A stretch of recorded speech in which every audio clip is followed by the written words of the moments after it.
அன்பின் உறவுகளுக்கு இந்த வீடியோவில் ஒரு ரேஷன் கார்டில் வந்து ஒரு பெண்ணையோ இல்லை ஆணையோ நீக்கிறதுக்கு கொஞ்சம் வேறு சான்றிதழ்கள் தேவைப்படும். உதாரணத்துக்கு ஒரு பெண்ணை நீக்கிறதுக்கு அதிகபட்சமான சான்றிதழ்கள் திருமணச் சான்றும் ஆதார் கார்டும் போதும்.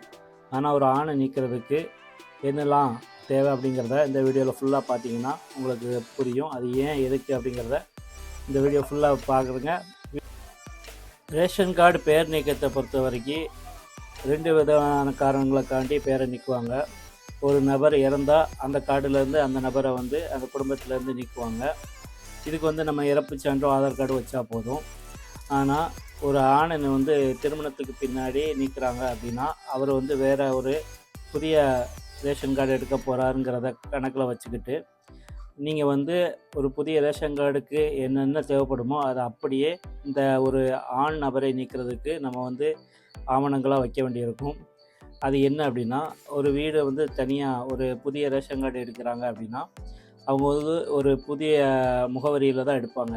அந்த வீடு வந்து அவங்க பேரில் இல்லைன்னா அதுக்கான வாடகை ஒப்பந்தத்தையும் நம்ம வைக்கிற மாதிரி இருக்கும். ஸோ அந்த வீட்டோட சொத்து வரி ரசீது ப்ளஸ் அந்த வீட்டு ஓனர்கிட்ட ஒரு என்ஓசி, அந்த என்ஓசியை டைப் பண்ணி வாங்கி அந்த என்ஓசி, வீட்டு ரசீது, அவங்க ஆதார், அதுபோல் திருமணச் சான்று, இந்த 4ஐயும் ஒரு ஆணை வந்து நீக்கிறதுக்கு ரேஷன் கார்டில் நம்ம ஆவணங்களாக வைக்க வேண்டியிருக்கும்.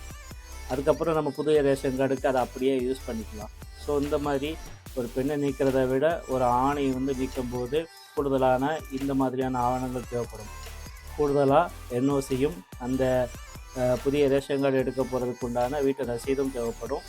ஆனால் ஒரு பெண்ணை நீக்கும் போது அவங்க வந்து வேறு வீட்டுக்கு மருமகளாக போய் அந்த கார்டில் இணைய போடுவாங்க அப்படிங்கிற ஒரு கணக்கில் அந்த மாதிரி வீட்டு ரசீதோ இல்லை நான் சொன்ன அந்த என்ஓசியோ ஒரு பெண்ணை நீக்கும் போது தேவைப்படாது. இந்த தகவலை மற்றவங்களுக்கும் பிரயோஜனப்படுற மாதிரி அவங்களுக்கும் பயன்படும் வகையில் ஷேர் பண்ணுங்கள். தேங்க்யூ.